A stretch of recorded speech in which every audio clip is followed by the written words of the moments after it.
Air কন্ডিশনারের বিদ্যুৎ খরচ নিয়ে তো অনেকগুলা ভিডিও হলো, এবার বাসার ফ্যান বাদ যাবে কেন? হ্যালো বন্ধুরা, আপনাদের সবাইকে স্বাগত জানাচ্ছি আমার চ্যানেল ট্রিক স্টেশনে। আমার চ্যানেলে আমি নিয়মিত বিভিন্ন হোম অ্যাপ্লায়েন্সের টিপস, ট্রিক্স এবং বিদ্যুৎ খরচ বাঁচানোর টিপস নিয়ে বিভিন্ন ভিডিও বানিয়ে থাকি। বিশেষ করে এয়ার কন্ডিশনার নিয়ে আমি সবচেয়ে বেশি ভিডিও আপলোড করি। এখন সেসব ভিডিওতে আপনারা অনেকেই একটা বিষয় জানতে চেয়েছেন, বাসায় থাকা সিলিং ফ্যান আসলে কতটুকু বিদ্যুৎ খরচ করে। হ্যাঁ, আমি সেটাই আপনাদেরকে এই ভিডিওতে আজকে দেখাবো। তার সাথে সাথে উত্তর দিব একটি রহস্যের, সেটা হচ্ছে বৈদ্যুতিক ফ্যান যদি জোরে বা আস্তে চলে তাহলে কি একই পরিমাণ বিদ্যুৎ খরচ হয় নাকি কম বেশি হয়। এটা নিয়ে আমি ইন্টারনেটে বেশ কিছু বিতর্ক দেখেছি এবং কোনো জায়গাতেই কনক্লুসিভ কোনো সমাধান আসলে পাওয়া যায়নি।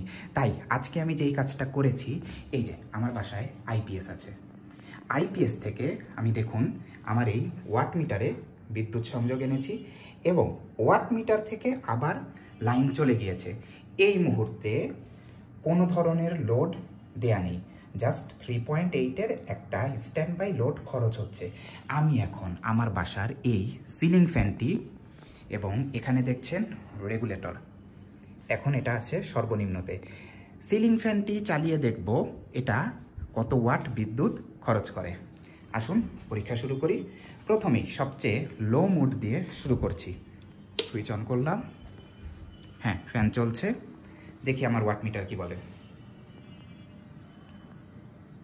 আগে ছিল 3 ওয়াটের মতো, এখন 47, তার মানে 44 ওয়াট বিদ্যুৎ খরচ করছে। একটা সিলিং ফ্যান কিন্তু আমার জানা মতে 100 ওয়াটের মতো বিদ্যুৎ খরচ করে। তার মানে কি মনে হচ্ছে ফ্যান আস্তে চললে বিদ্যুৎ খরচ কম হয়? দেখি তো, আসুন ফ্যানের স্পিড বাড়ালাম, মোটামুটি 30-40% বাড়িয়েছি। হ্যাঁ ইয়েস, এখন 69 - 3 অর্থাৎ 66 ওয়াট বিদ্যুৎ খরচ হচ্ছে। তার মানে মনে হচ্ছে যে ফ্যান আস্তে থেকে জোরে চলার ভিতরে বিদ্যুৎ খরচের একটা সমানুপাতিক সম্পর্ক রয়েছে। আরও বাড়াই।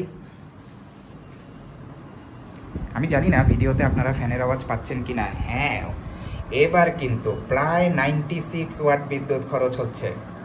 আসুন দেরি না করে সর্বোচ্চ স্পিড দিয়ে দেখি তো কি হয়। হ্যাঁ, সর্বোচ্চ স্পিড,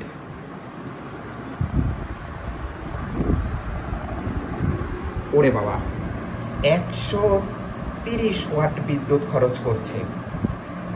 তার মানে এই ফ্যানটি সর্বনিম্ন গতিতে যখন চলে তখন 46 ওয়াট বিদ্যুৎ খরচ করে, আর সর্বোচ্চ স্পিডে চললে 130 ওয়াট বিদ্যুৎ খরচ করে। তার মানে আমরা একটা জিনিস খুব পরিষ্কারভাবে বুঝলাম যে ফ্যান জোরে এবং আস্তে চলার সাথে বিদ্যুৎ খরচের একদম একটা সমানুপাতিক সম্পর্ক রয়েছে। হ্যাঁ, আমার অডিও যেন ঠিকঠাক শোনায় এজন্য আমি আসলে ফ্যানের স্পিড কমিয়ে দিয়েছি এবং আপনারা দেখতে পাচ্ছেন যে ওয়াট খরচও সেই একইভাবে কমে গিয়েছে। আশা করি আজকের এই ভিডিওটি আপনাদের বেশ কাজে আসবে এবং আপনারা আপনাদের সর্বদা জিজ্ঞাসিত একটি প্রশ্নের উত্তর পেয়েছেন। সুতরাং এই ভিডিওটা কিন্তু সবার সাথে শেয়ার করতে ভুলবেন না, আর আমার চ্যানেলের অন্যান্য ভিডিওগুলো দেখার পাশাপাশি চ্যানেলটিকে সাবস্ক্রাইবও করে দিবেন। সবাইকে ধন্যবাদ।